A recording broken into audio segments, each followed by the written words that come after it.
Bienvenue dans cette courte vidéo. Alors aujourd'hui, je vous propose en mode atelier de voir le travail préparatoire avant de peindre, comment on peut s'y prendre. En ce qui me concerne, j'ai choisi un portrait et voici les crayons qui retracent les couleurs que j'ai choisies. Alors par définition, un travail préparatoire, c'est comme un brouillon, donc on ne court pas trop de risques de poser sur votre bloc dessin le sujet que vous voulez entreprendre en dessin, en noir et blanc, et de déposer les couleurs de façon progressive. Comme le sujet, on le choisit à l'avance, donc le portrait, les couleurs aussi, quelles sont l'ambiance que vous voulez donner à votre sujet. Et comme j'ai choisi une ambiance assez sereine, les couleurs sont associées à mon projet.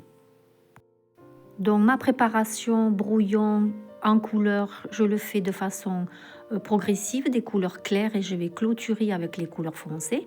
Donc là, vous voyez le portrait qui monte progressivement en couleurs et qui se définit en expression progressive pour me permettre d'envisager les défis que je peux rencontrer lorsque je vais le peindre sur toile prochainement. Donc voilà la vue d'ensemble du travail préparatoire avec les crayons de couleur associés. Crayons de couleur pour enfants, et je ne me suis pas cassé la tête. L'essentiel, c'est que j'aborde mon sujet en petit, donc en brouillon, pour voir quels sont les défis que je vais rencontrer lorsque je vais le peindre avec les couleurs associées à l'acrylique ou à l'huile, et qui va me réparer pas mal de soucis. Voici le travail préparatoire terminé. J'aime bien les couleurs, la pose du portrait et le cadrage. Je vais donc le garder de côté pour le travailler en peinture.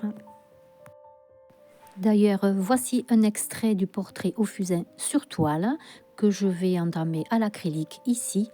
Donc déjà le jus à l'acrylique. Et je vous présenterai le tableau terminé très bientôt. Merci.